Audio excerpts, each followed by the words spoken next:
Light a campfire and everyone's a storyteller.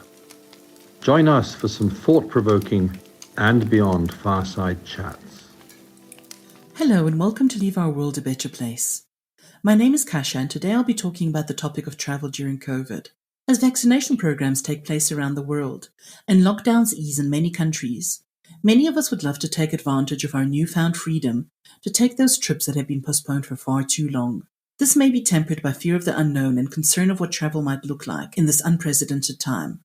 And Beyond guest Sherry Potter recently took a trip from the US to South Africa and joins us to share her experiences for the benefit of anyone thinking about booking that longed-for African vacation. Sherry, thank you so much for coming onto the podcast with me and agreeing to talk a little bit about your travels with And Beyond. It's my pleasure. Thank you. To start off with, would you be comfortable telling us a little bit about yourself and particularly your travel style? Have you loved to travel all of your life, and who do you usually travel with? And what is your idea of a perfect vacation? Oh, certainly.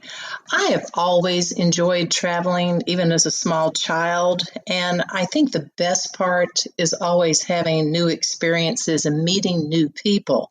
I can't tell you the number of people we've met through the years that we still stay in contact with. And now with everything so digital, we share a lot of photos. So it's tremendous fun. It's like the trip continues on. Usually I'm traveling just with my husband and, of course, myself. And for many years, my father treated us as a family to a summer vacation. And during that time, we traveled a good bit of Europe and around the world. But to me, the perfect vacation has got to be Africa. I keep telling my friends, once you go, you will understand that you will always go back. Yes, absolutely. It is addictive, isn't it? It's very addictive. Goodness. How long have you been traveling to Africa, and what have been some of the trips that you've taken there? We've really been very blessed. Our first trip over was in 2001, and we have now made 5 trips over. And our most recent one was just in April of this year. But we have seen, Namibia, Botswana, Zimbabwe, Zambia, Kenya, and of course, South Africa. Oh, wow. Amazing. Do you have a favorite out of those, or did you enjoy them all equally? Of course, you enjoy them all. There's no doubt about that. But I think the stark difference between South Africa and Kenya really was a bit of a surprise to us, the difference in the terrain. So South Africa will always be my main love, but Kenya was great. Oh, Botswana, water-based safari, how fun. Just all of them good, but I would say Kenya and South Africa would be the 2 faves. Oh, beautiful. Lovely to hear. Now, as you've just mentioned, you very recently traveled, in fact, in April of this year. And in doing that, you experienced some of the new travel protocols that are in place due to COVID-19. It must have been quite a brave decision to do this. Can you tell us a little about what inspired you to travel, in spite of the concerns that so many people have about leaving the country at the moment? Oh, yes, certainly. First of all, my husband and I both have the COVID vaccines. So we really felt like it was time to start enjoying our passion of traveling again. 2020 was just an ugly year for everyone. And we kind of feel like there's a point when you just have to believe in the precautions that are taken, practice a lot of common sense, and simply just go. Since South Africa was open for U.S. tourists, we decided we were definitely ready to go. So that's kind of our thought process. And, we thought, well, we may encounter some problems, but we were very comfortable, actually, very comfortable. That's really wonderful to hear. Was South Africa somewhere that you'd been planning to go even before the pandemic hit? How did you go about choosing the destination? Yes, absolutely. We had planned to go back actually in April of 2020 back to South Africa. And we had already selected our game ranches, our itinerary, everything. So we were most disappointed when everything, of course, shut down. But we knew we would work it out at some point. But yes, we had already planned South Africa as the destination. And you'd already traveled to South Africa before, is that correct? Oh, yes. Every time that we have been over the 5 times to Africa, we always try to either start or finish our travels in South Africa. Did it make you feel a little bit more comfortable that you were going somewhere that you had already been previously and that you sort of knew what to expect? Yes and no. We try to experience a couple of new game ranches each time that we go, but we do have one favorite that we always include in our itinerary, and that is at Ngala. And the people at Ngala are just like family to us, and we keep up with them all year long as well. So, yes, the comfort factor in going back and seeing our friends at Ngala was great, but it's also very exciting when you go into a new game ranch that you haven't seen. Yes, they basically have the same format, but every ranch is different. Every place is different. It's fun. That's part of the good exploring that happens. Absolutely. And definitely a good reward for the misery of the past year. You've got it. Absolutely. Sherry, what research did you do before you traveled? Did you have anybody advising you about COVID-19 safety requirements and making you feel a little bit more secure about them? Yes. Again, we're fortunate. We live in a pretty large city in Florida. We live in Jacksonville, Florida. And we use an international travel clinic, not just for trips to Africa, but for any of our foreign travel. And these people are extremely well versed in what inoculations and medications we should take on our trip. And I asked our contact there, our person, I said, what mainly do I need to do to make sure that I don't get COVID? And they advised just really very much basic hygiene, a lot of hand washing, really nothing different from what we've been advised before on any other international trip. Of course, masks were the addition this time, but they were not concerned either. They really felt like if we had vaccines and that if we just practiced good common sense, that we would be totally fine. And of course, we were. Mm-hmm. It's really great to hear that experience that you had even before you started was so positive. Definitely. And how did you find the international travel experience, particularly the long flights and the various airports that you must have had to go through in order to get to Africa? Well, we found all of the airports that we went through. And again, we live in Jacksonville, Florida. So we flew from Jacksonville to Atlanta to Amsterdam to Johannesburg. All of the airports were amazingly similar. Everything was very, very clean, continual cleaning. I've never seen so many people walking around with sanitizers, wiping door handles, facings. It's amazing. I'm thinking, gosh, did we even touch that? But they're cleaning everything. And, yes, we got tired of the mask, but we did follow the rules. And the flights, of course, are long and everyone's in a mask. It's kind of like we were all in the same boat together with that. But it really wasn't too terribly uncomfortable. And it was just amazing to me that all the COVID precautions, even on the return, we were through Paris, and every airport was the same.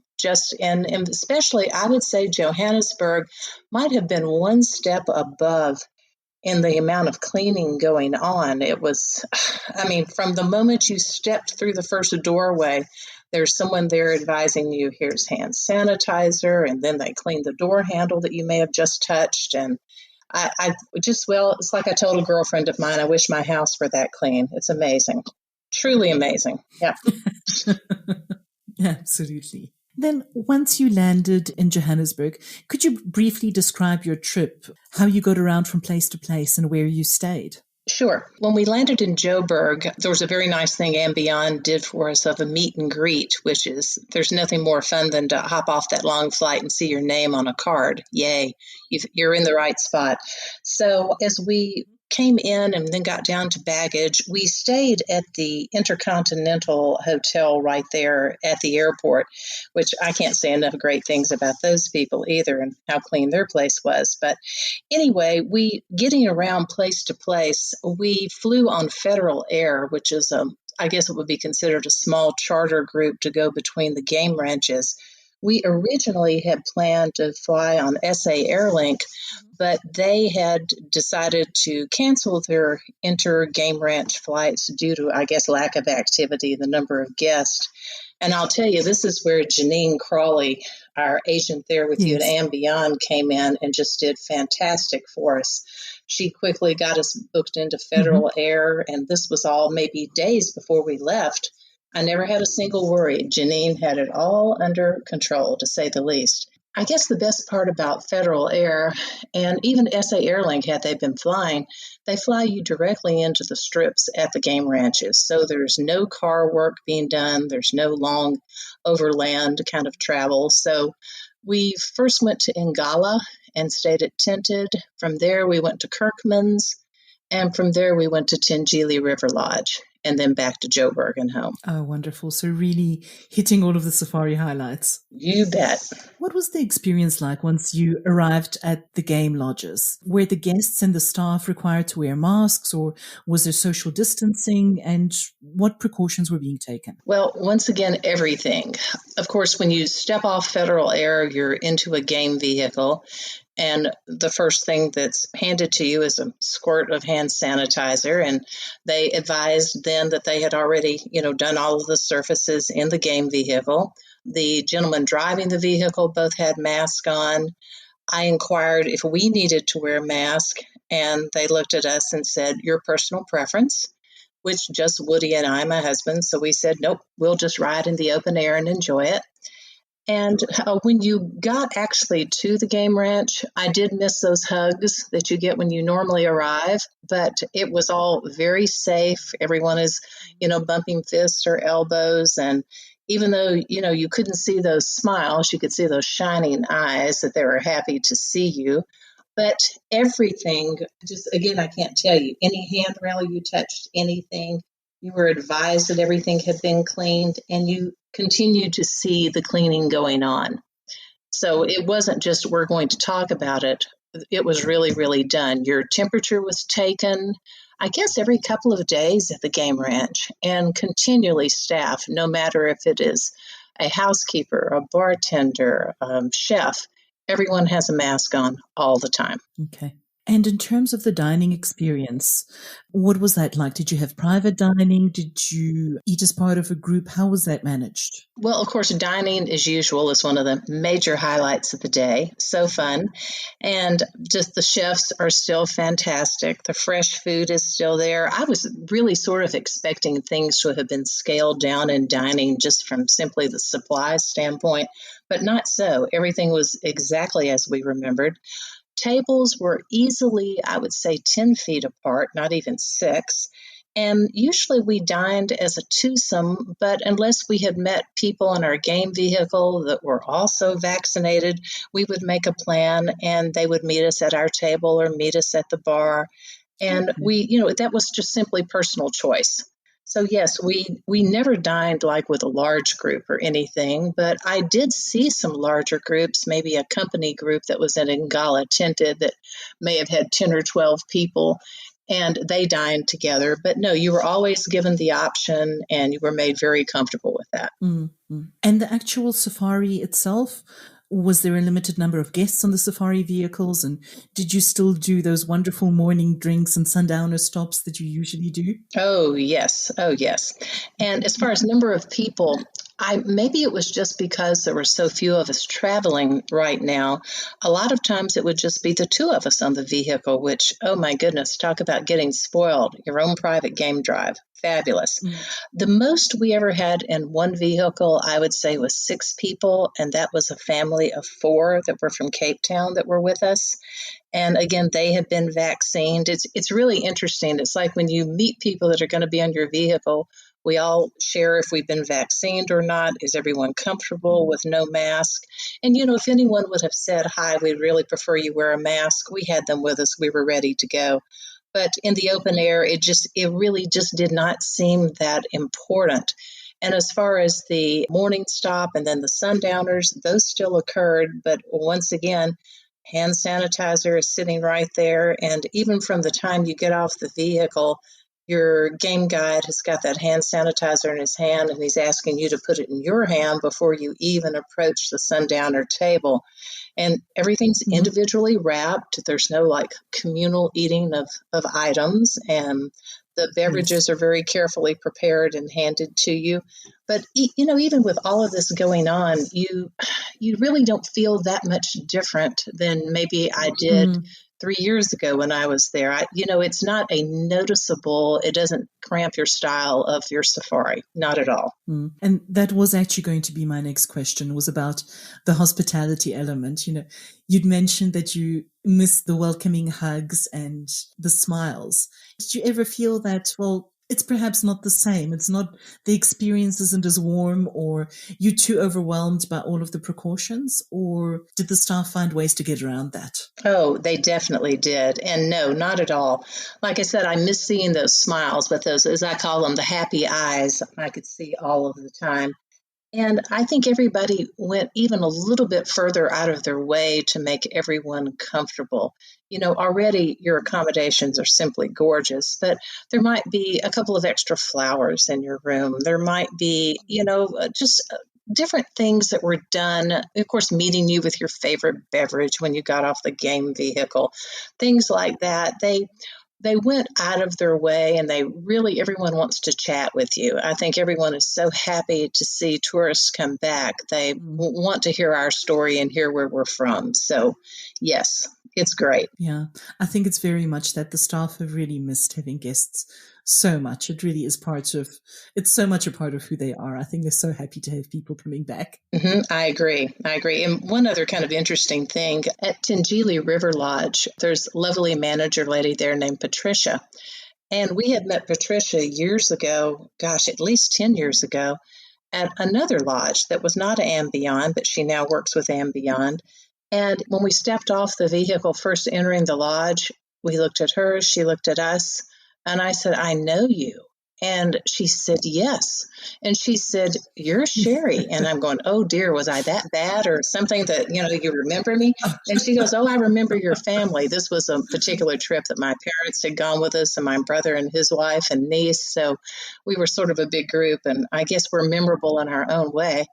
But it was nice to see Patricia again, and we shared some photographs, and it was great. So it's like one extended family, I have to say. Oh, that's fantastic. That really makes the trip extra special. It really does. So you've spoken a little bit about the Intercontinental Hotel where you stayed in Joburg, and also about the game lodges now.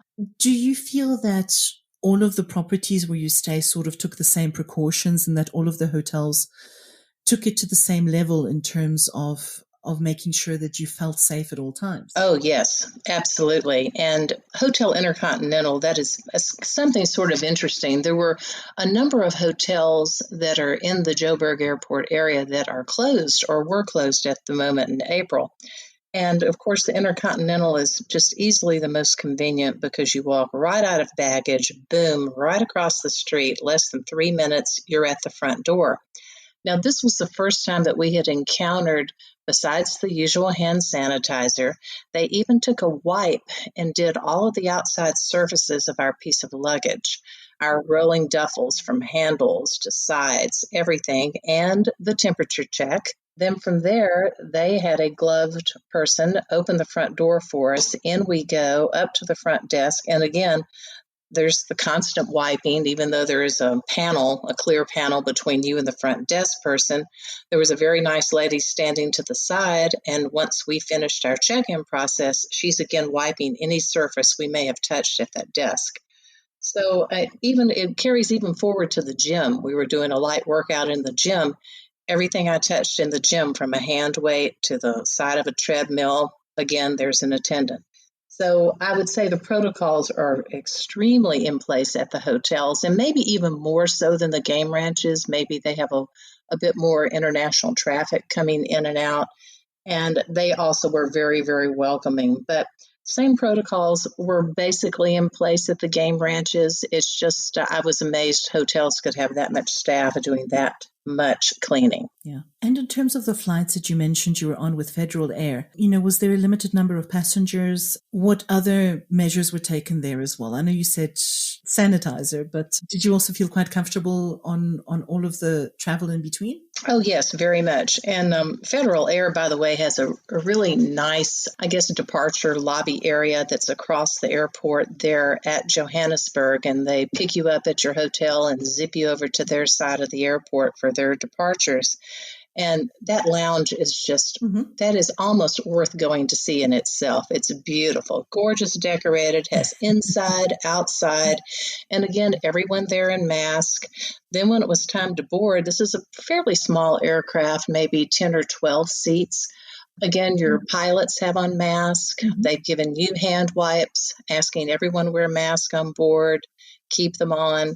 So yes, even a small aircraft, all of this safety is going on continually. Mm-hmm. And in terms of COVID testing, was that something that you were required to do before your flight back home? And if so, how was the process handled? Did everything go smoothly? Very smoothly. In fact, this is sort of an interesting story. And Beyond arranged to have our COVID test for us and the correct timing, which had to be the 3 days before our departure back to the States. So when we had our COVID test done at Tangili, it was actually done early morning before we went out on game drive and taken away. And then once we were back in Johannesburg, that was emailed to me at the hotel. And then the hotel was kind enough to print out that result. Now, due to a flight cancellation, we had to stay in Johannesburg an extra day. So that made our COVID test invalid. We extended past that 3-day time limit. So again, I chatted with Janine and I said, Janine, hi, I need to get somewhere here in Joburg and go get another PCR COVID test. And she said, oh, no, you're right there at the airport. Just look straight out the front door. And sure enough, there is a COVID testing unit that is there. I mean, I probably just walked right past it and didn't even look at it out of baggage. And there they are testing, and a lot of people are going through this. But once again, talk about, secure. Everyone's in like almost a hazmat suit that are doing the testing. Everything's very clean. But it's a trailer, and you basically walk up, give them your information, show them your passport. Yeah. They do the COVID test, and within 12 hours, that result is back and handed to you, and off we go. So even though our Beyond test went fine due to, not their fault or flight cancellation, we were still able to get another COVID test right there at the airport very, very quickly. So easy and convenient as well. Mm-hmm, definitely. Now, I'm sure you must have many memories from your various trips to Africa. And I hope that you managed to add to them in spite of all the stuff that was going on around you. Could you tell us about one of your favorite moments on your recent trip? Oh, goodness. You look back and you keep looking at your photos. And, by the way, that's one of the fun things on the way home on that long flight. My husband and I sit there and we compare photos back and forth and go, oh, no, mine's better than yours. And, oh, do you remember this? So it's a lot of fun. It passes the time. Oh, but in those photos and going over them, I would bet he would agree with me. I think seeing the white lions at Ngala was a very favorite moment. These really are awesome creatures. They were about 2 years old, and even our game guide was saying he had never seen them really doing this. They were playing, and they would have a stick, and they would run with it, similar to what you would see a dog do. And then they would kind of play chase, and they were climbing up trees. We even clicked on our videos real quick and got a little bit of a video, so it was really a treat. The other item I would say we saw this time, we've seen them before, but never so many, a large pack of African wild dogs. I guess we were around Kirkman's at this time, and it was like a pack of 20.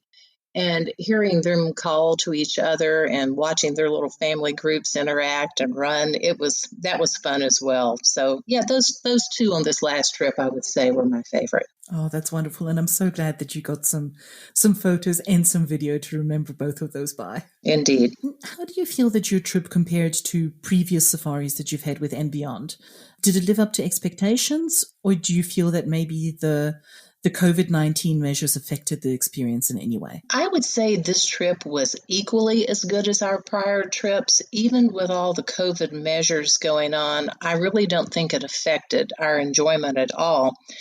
And I will have to give an applaud here. The One thing that I would say, we continually travel with and beyond because of the quality, not of just the ranches, but of the personnel. It's simply they are the finest people. There's no doubt about it. And we have stayed at other lodges that are not part of the and beyond group, but we keep coming back to and beyond. The locations, the people, the ranches, it just simply makes it. If there was anything I would have changed this last trip, I would have, instead of staying 3 weeks, I would have stayed 4 weeks. We always say that when we go over, we extend our days a little bit more, but it really is fun to stay Yes. multiple days in each of the game branches. I feel sorry for the people I see come in that maybe only stay 2 or 3 days, because you're just really getting into it then and getting into the people. So I would say, gosh, I like 4 or 5 days at each ranch. That is more fun for me.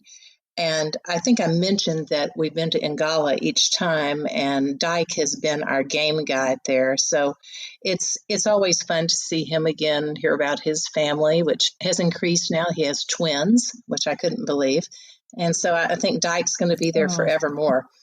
But a nice addition to this last trip was the opportunity to work with Janine that I've mentioned before.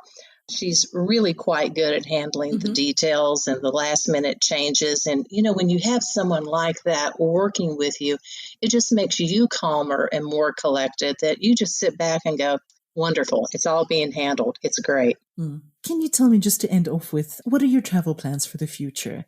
Are you considering returning to Africa? And if you are, do you have an idea where you'd like to go? You know, it's funny that you asked this, because as we were flying back and we're comparing those photos and chatting about the trip, my husband and I started discussing when we will return and where we want to go. And at the moment, we are looking at a couple of the and beyond lodges that are in Tanzania, because we have not been to Tanzania.